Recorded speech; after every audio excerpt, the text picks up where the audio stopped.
Michael Pryor is a writer and a teacher. His poems have appeared in magazines and anthologies across North America and the UK, including Poetry, The New Republic, Narrative, Ambit, Poetry Northwest, The Margins, PN Review, Resisting Canada, The Next Wave, and the Academy of American Poets Poem a Day series. He is a past winner of Magma Poetry's Editor's Prize, the Walrus's Poetry Prize, and Matrix Magazine's Lit Pop Award for Poetry. His first full-length collection, Model Disciple, Vehicle Press 2016, was named one of the best books of the year by the CBC. His second collection, Burning Province, McClelland and Stewart, was published 2020. So I'm going to be mostly reading poems from my new book, Burning Province. And I'm going to just read 5 poems, I think, for the sake of time. I know it's, we're probably all tired. It's certainly, my mother's here and it's certainly past her bedtime. So I'll keep it to just 5 poems tonight. A little context about the book before I start. I'm a 4th generation Japanese Canadian. And so one of the questions, or a series of questions that's kind of circled the peripheries of my life growing up, have to do with the Japanese Canadian internment during the Second World War. Which I'm sure many of you have heard of. Not long after Pearl Harbor, my maternal grandparents and their families were stripped of their possessions and property and forcibly incarcerated in camps in the interior of British Columbia. You know, the same thing happened to 20,000 other Japanese Canadians, 120,000 Japanese Americans, all living along the West Coast. And in Canada, Japanese Canadians' possessions and properties were liquidated to pay for the building and running of the camps. And people weren't supposed to come back to the coast for 5 years after the war ended.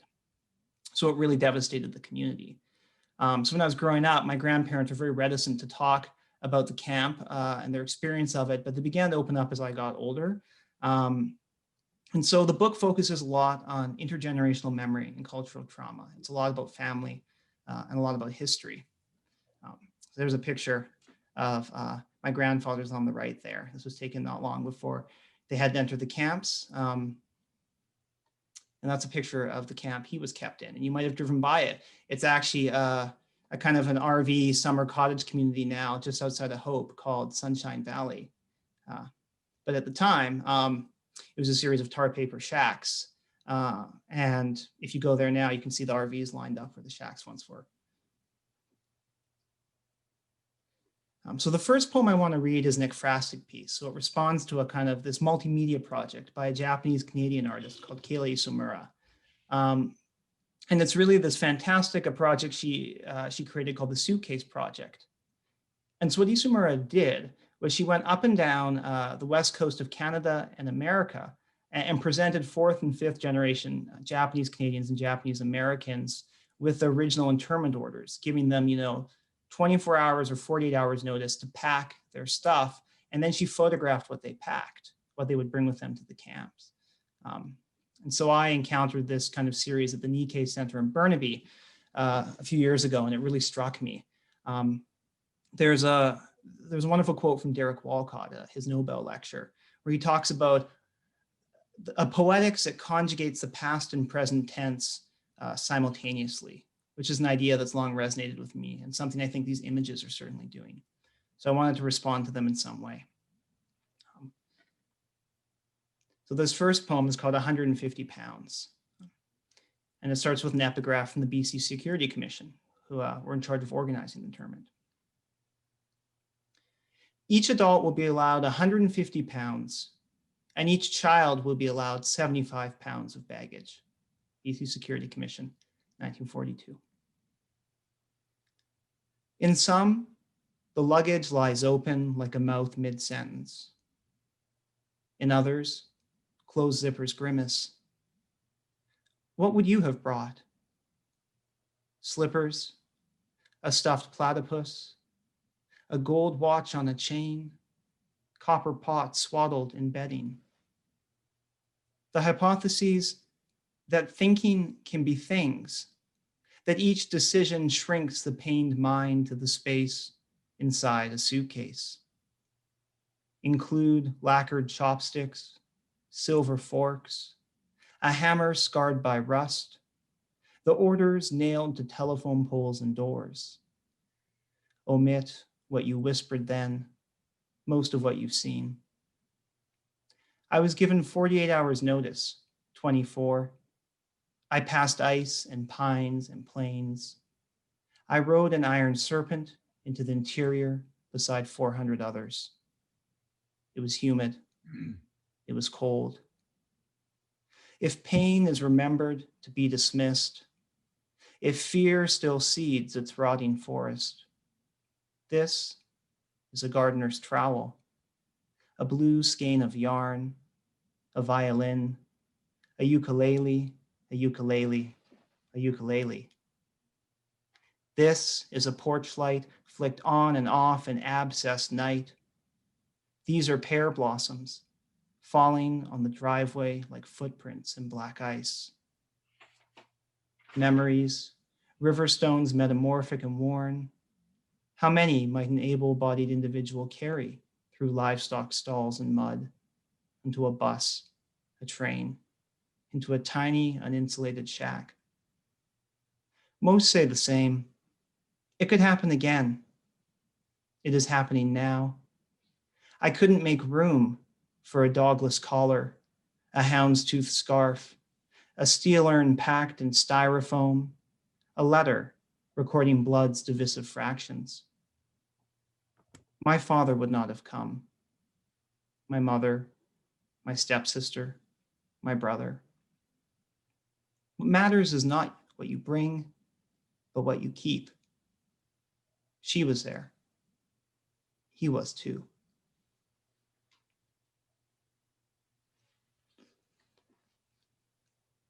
I don't speak Japanese because my grandparents deliberately didn't teach my mother Japanese.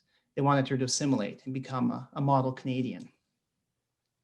And so they never spoke Japanese in front of me, except to scold me when I was doing things I shouldn't have been. And like many Japanese Canadians after the war, they adopted English names. My grandfather named himself Elmer after a professional baseball player. My grandmother, Margaret, after Princess Margaret, I'm guessing. So it wasn't until my grandmother was passing away, which happened in 2015, that I learned she had a Japanese name. And even now I struggle to pronounce it. So this is a poem for her, for my grandmother. She was an orphan. Her family gave her to another family in the camp.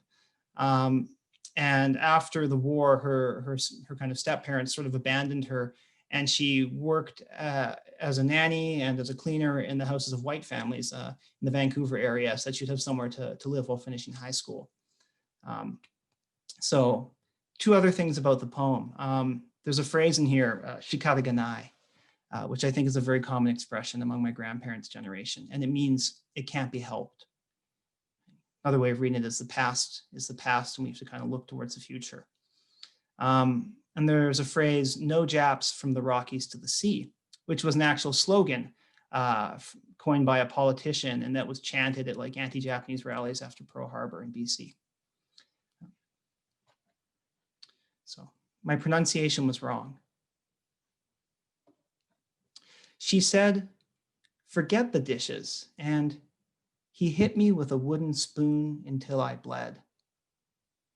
Passed from one family to another in the camp, she wore tin cans like stilts, drew circles in the dirt. She wasn't my mother at first.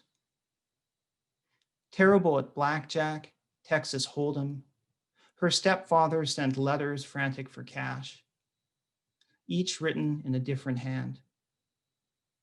Penticton, Kelowna, no Japs from the Rockies to the sea. Baskets of Brayburns, serene, the orchard's auburn waves of leaves and branches. School all day, worked until she slept, ironed and swept, fried kippers and eggs, put someone else's kids to bed. The smell of dried fish. Everyone fights sometimes, it's fine. They fed me every day. Her husband shouted in his sleep about sawmills, houses built from dust. She tended theirs, pruned the garden's rising swaths of summer. There was too much left unsaid. To me, shikariganai, and leave your sister alone. She liked pickled shiso, Sir Roger Moore, and Hallmark Christmas ornaments. Disliked flying and talking about the past. Once I watched her feed sugar water to a honeybee with a spoon. Silver coins she couldn't afford slipped from her palm to mine. She said, "Don't tell your mother," and farted is an excellent word. A man lost all her money, twice. Salt water, slatted blinds, sallow moon that spawns along the Fraser. Riverside apartments in diminishing square footage, Coquitlam to Richmond, Richmond to Surrey, that undistinguished block of Hastings where her stepmother's shop once stood. In front of us, she never said her given name.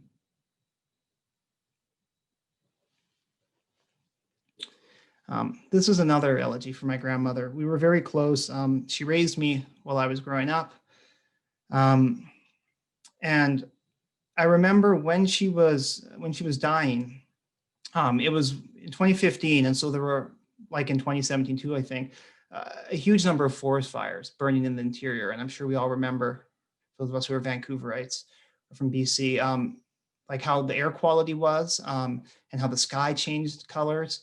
And I remember being in the 16th floor palliative care ward at VGH and watching these huge clouds of smoke kind of roiling through all the towers out towards the sea, and the sky was orange, and it felt very much like the world was mourning for her, which, you know, in poetry is what we call the pathetic fallacy, but it certainly is not experientially a fallacy. So this poem's called In Cloud Country. It's a little longer, and it takes its title from a poem by James Merrill that you might know. In Cloud Country. In cloud country, water has but two states. We feel the crease between a wave and its cold, between us and the sun.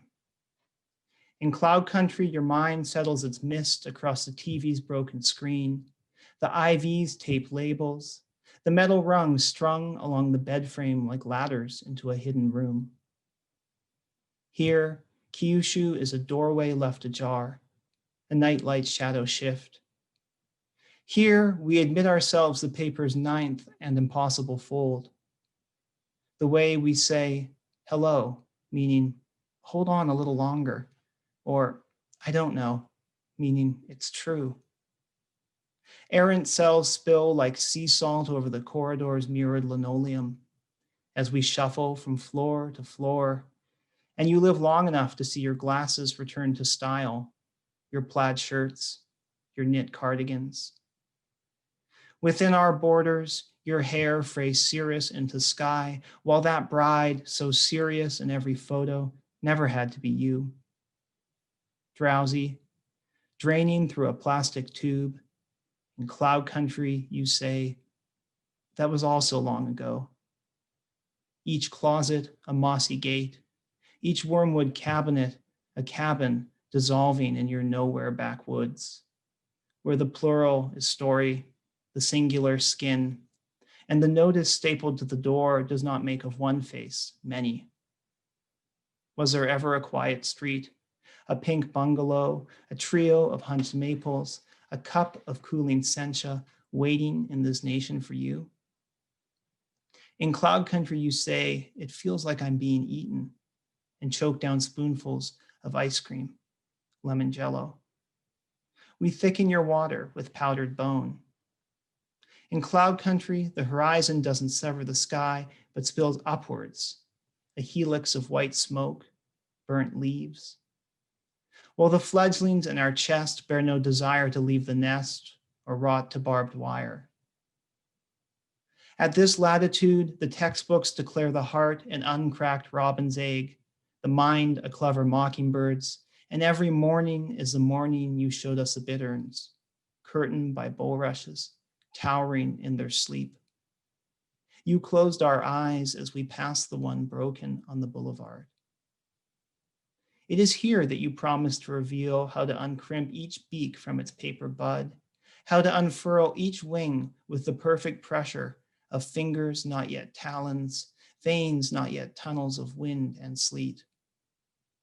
It is here that you mutter, I had a name, so that we know, or so that we understand, every animal has wings. No dignity and indignity, you kept it all to yourself in cloud country, where the sheets folded you and the crinkled gown exposed you, where the swallows never stood still and never stood for want. We kept them to ourselves. We kept this for you. You plead, leave a window open, a skylight unlocked. We flatten our faces against the glass's double pane. We couldn't finish those final folds alone. You left us for an image of astounding order. There was no order. We listened to the radio for your whereabouts until we too bear throats racked by static, blistered with Coriolis. The fields that stretch behind the boulevard rise and evaporate easy from their bedrock, now no different than bed.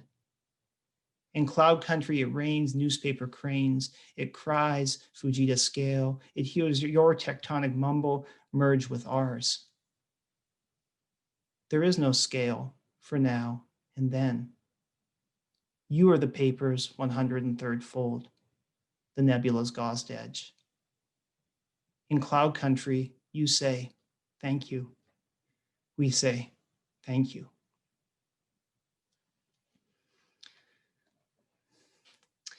Even when she could barely speak, she would say thank you for everything because this is who she was.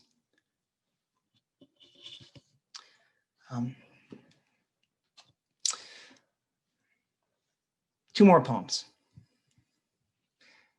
So this poem, I don't think I have a lot to say about. It comes, I went to graduate school in New York, upstate New York. So when I moved there, that was the first time in my life I'd ever seen fireflies, because growing up on the West Coast, I never saw them. And I think that's about it. There's a text from my father in this poem. That's exactly the text he sent, because he kind of writes these strange text haikus. And people always ask me about the title, and I always get to say it's true. My father's birthday is the day before mine. The last train pulses across the pane and fireflies spark beside the tracks. Acne's red wing flames my face. I can't take back this skin. In the other room, a drugstore Timex synchronizes with the faucet's drip. If I squint, the fireflies align their lives to map the summer's migraine of flowers that were weeds. You say, but I think they're just trying to survive. Cheap bulbs, they burn out in 2 weeks. The train rattles as its links shift and scrape like the dark between days. From across the continent, my father texts.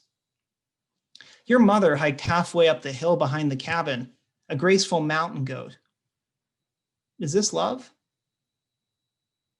Lately, I've been writing you letters that I shred about that blood orange eclipse, sleep's determined murmurs of eyelid and lash. The fireflies are sunset's ash.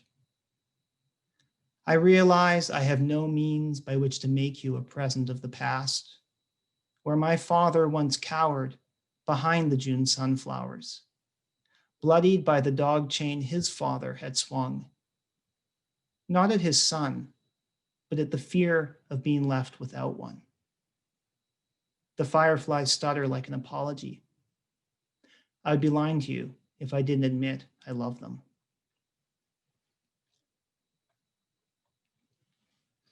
So this is the last poem I will read. Thank you everyone for listening. It's the last poem in the book as well.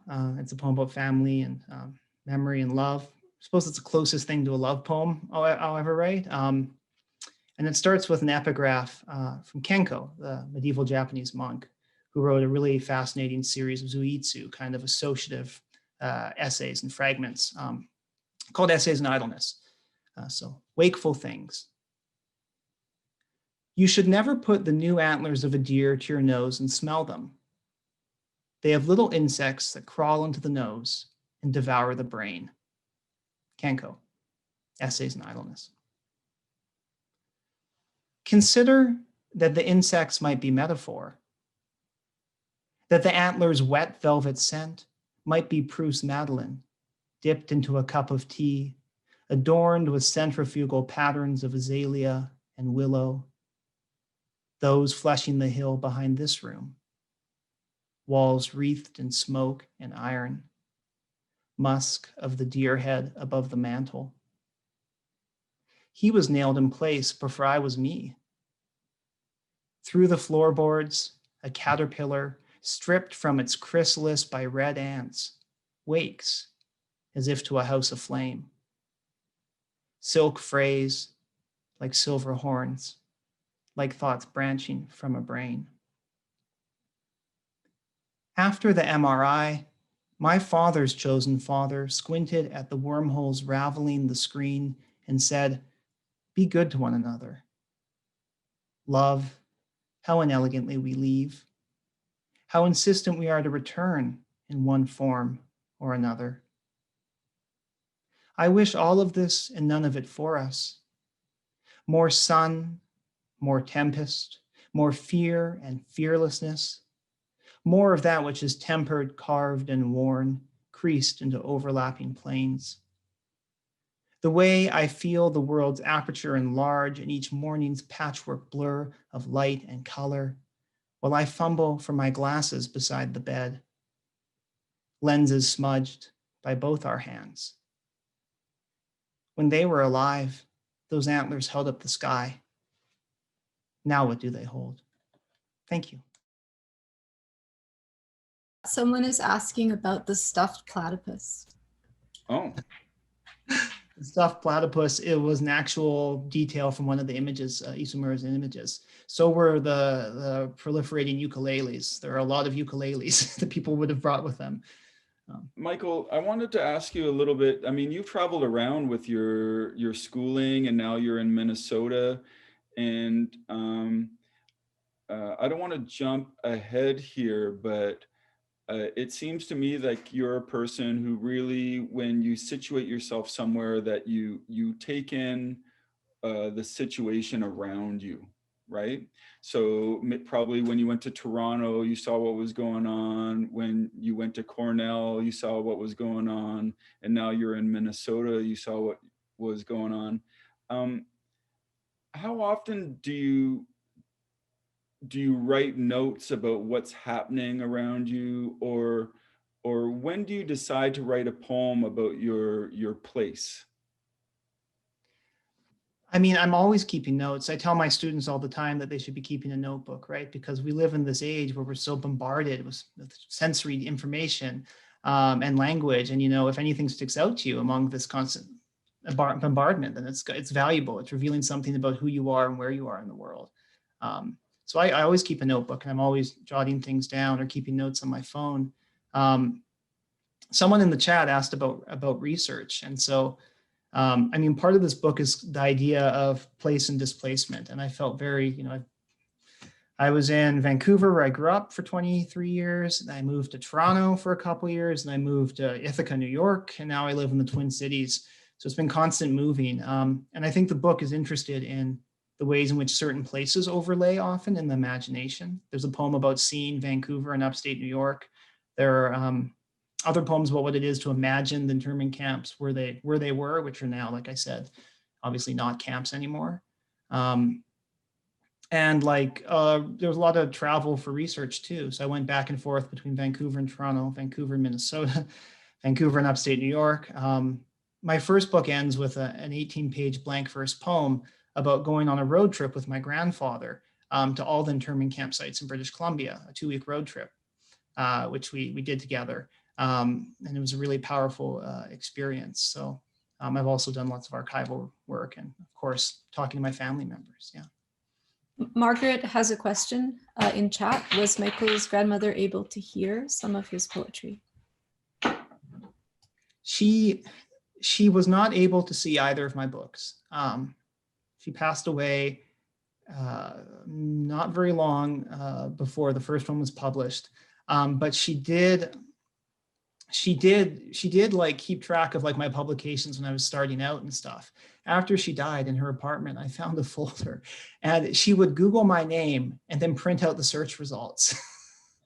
And like not like even like just printing out like the Google screen, which was very adorable, and it was very touching.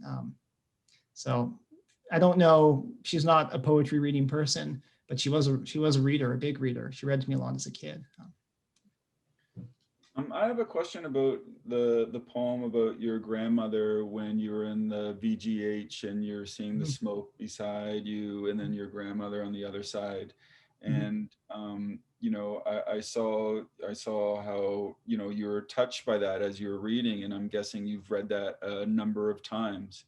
And I'm wondering how that poem becomes like a love poem to your grandmother, and when it becomes a love poem for a connection to Japanese heritage. I mean, I think it's both, because she is my connection to that heritage, right? The poem's really interested in this idea of the book is really interested in this idea of intergenerational memory, right? The idea that our ancestors, our parents, our grandparents' memories live on in us in different forms, right? Of course, they're reconstituted as we hear them, stories that are told around the dinner table, things we see, and they live with us, and that's kind of they go on forever, imaginatively. And in doing so, of course, we remake them, we revise them. We're all writers of memory in our own way. And so the book's very interested in that, and the poem's very interested in that too, I think. One thing that poem was kind of focusing on, I don't know if it was apparent, I didn't foreground it in my notes about the poem, but the idea of folding, and the way things get folded into memory.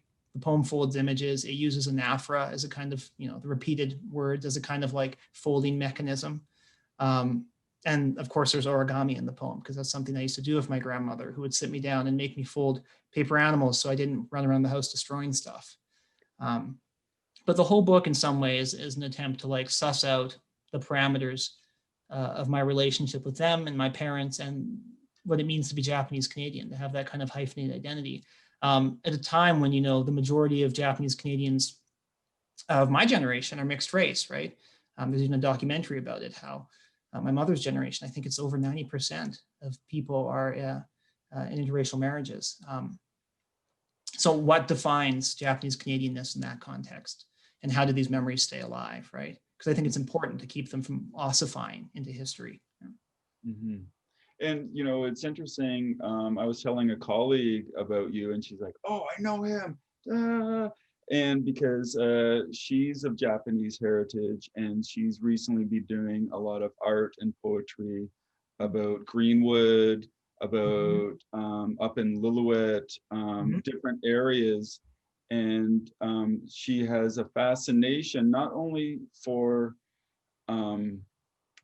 the learning, but also for coming up with things to write about, and it becomes like a creative process. And now that you have this Burning Province out, where does that creative process go? I think this book, you probably wrote it like a few years ago, and then it got published pretty recently, and now you're reading these poems. And what I loved about your reading was that you still have a deep connection to the poems. It seems to me, it seems like it's very deep. And I guess I want to say thank you for that. I want to say thank you for staying up and being with us for a while. And to be honest, I'm just going to be honest. I did not. I'm in my little bubble, and I didn't know of you or Kate. And then so when I heard you were coming, I Googled your names. I did all that stuff, and I'm like, whoa. And then I was up late many nights just reading your stuff and watching the videos and seeing the really great ways in which you're submitting your poems to the world. And I want to thank you for all of that. And even from Minnesota, you're still touching us. So thank you so much. Thank you, Scott, and thank you for being such a great host.